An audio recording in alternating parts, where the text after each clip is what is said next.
So Buchi, here we have two lyophilizers for the Payload-Linker and high potent API production suite. They're two 35-liter condenser lyophilizers that can sublimate solvents out of the slurries you guys make at the lab.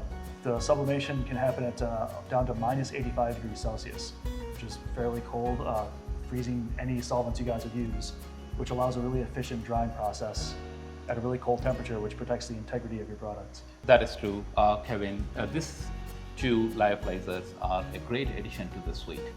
Most of the operations that we do and purifications that we perform in this lab, especially the reverse phase purifications, the fractions that we collect of the final or the intermediate pure products, they will have to be lyophilized in these two units. Given the capability of this instrument to go as low as minus 80 degrees centigrade, helps us to load the fractions directly onto the system and then lyophilize the product.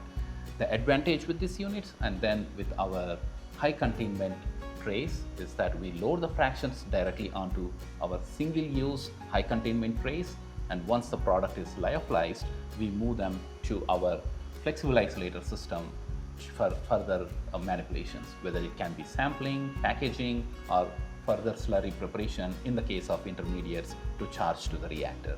These are a very useful and very important addition, especially in terms of the volumes that we can handle, as well as the temperature capability on these lyophilizers. And the fact they use containment trays means that we don't need an isolator containment system over the doors of these lyophilizers. The trays you guys use will provide all containment, keeping personnel safe as well as the product safe, and we can have more room to manipulate everything around the lyophilizers for your work.